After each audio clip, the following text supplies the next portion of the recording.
There is a cry of grief near the end of this story that is, I think, one of the most nakedly human utterances in the Bible. Not a prayer, not a lament addressed to God, not a poem, just a father's cry over the death of his son. O Absalom, my son Absalom, if only I had died instead of you. O Absalom, my son, my son. David says it 5 times in 2 verses. My son, as if repetition could change what has happened, as if saying it enough times could bring back what is gone. The story of Absalom is one of the most complex, most politically sophisticated, most psychologically layered narratives in the entire Hebrew Bible. And Carl Jung, who spent his career thinking about the relationship between fathers and sons, about what the rebellious child carries that the established father cannot acknowledge, and about what the conflict between them is really about, gives us a reading of this story that I think will stay with you. Let me tell you who Absalom is. He is David's third son, born of Maacah, a princess of the neighboring kingdom of Geshur. The text introduces him with a description that echoes the introductions of other great figures in the Hebrew narrative. In all Israel, there was not a man so highly praised for his handsome appearance as Absalom. From the top of his head to the sole of his foot, there was no blemish in him. So he is beautiful. He has hair so abundant that when he cuts it once a year, the weight of the cutting is 200 shekels by the royal standard. He is the most physically striking person in the kingdom, and he knows it. The story that leads to the rebellion begins with a crime committed not by Absalom, but against the woman closest to him. His sister Tamar is violated by their half brother Amnon, David's firstborn. David, when he hears of it, is furious, but does nothing. He punishes no one, he protects no one. And Absalom is left with his violated sister in his house, consoling her. And he hates Amnon with a hatred that he nurses for 2 full years before acting. Then he arranges Amnon's murder, flees to his mother's family in Geshur, and stays there for 3 years. David's attitude towards all of this is one of the most psychologically complex elements of the story. He mourns for Amnon, who was murdered. He yearns for Absalom, who murdered him. He cannot act in either direction. His general, Joab, eventually engineers Absalom's return to Jerusalem, but David will not see him. For 2 years after his return, Absalom lives in Jerusalem without being received by his father. He sends for Joab twice to arrange an audience. Joab does not come. Finally, Absalom has Joab's field set on fire to get his attention. The audience is eventually granted. David and Absalom meet. David kisses him, and then Absalom begins his rebellion.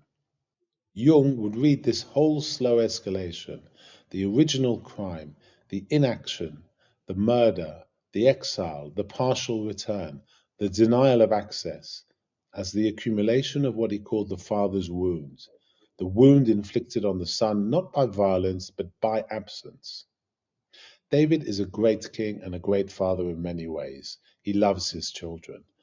The text makes this repeatedly clear, but his love does not translate into action when action is required. When Tamar is violated, David is furious and does nothing.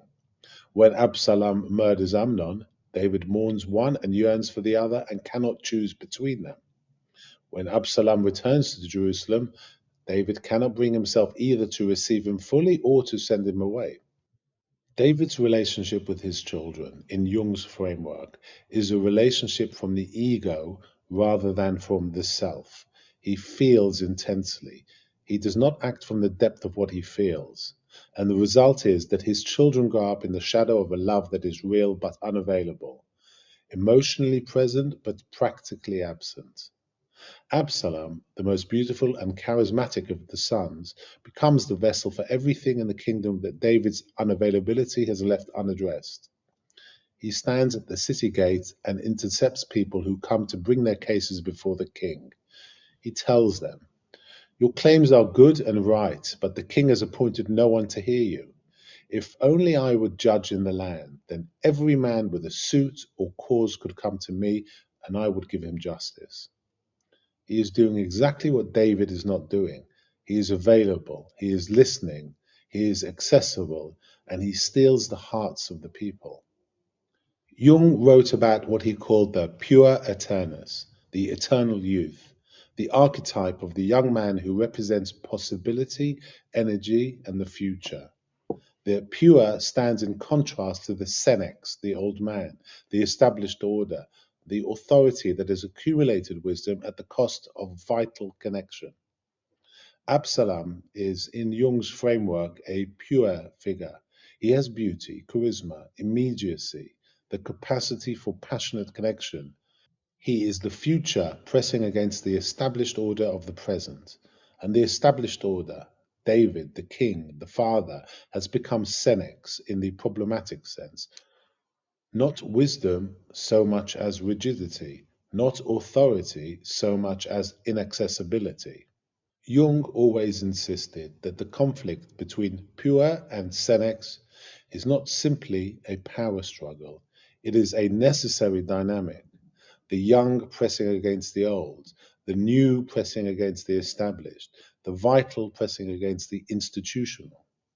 A society or a psyche that suppresses the pure entirely becomes rigid and dead. A pure that is never held or shaped by the senex becomes chaotic and self-destructive. Absalom's rebellion fails, and it fails in part because it is pure rebellion, fueled entirely by grievance and beauty, and the desire for recognition, without the depth and complexity that would have come from a genuine relationship with the Father. He could not wait for his inheritance. He could not work within limits. He stole the kingdom and was destroyed by the forest before he could consolidate it. His hair, that most celebrated feature, the sign of his beauty, catches in the branches of a tree as his mule rides beneath it, and he hangs there until Joab arrives and kills him. David, when he hears that Absalom is dead, goes to the chamber over the gate and weeps. And what he says is this: "O my son Absalom, my son Absalom, if only I had died instead of you. O Absalom, my son, my son." Joab has to come in and essentially rebuke him. "You are shaming the people who saved your life today. You love those who hate you and hate those who love you. If Absalom had lived and all the rest of us had died, it would please you." Joab is right, practically. David has to pull himself together. He goes and sits in the gate, and the people come before him, and the crisis passes. But the grief is real. And Jung would say the grief is real in part because David knows, at some level, that he is mourning not only his son, but his own failure. The boy who became his enemy was the boy who most needed him. The rebellion was the fire Absalom set to make his father come.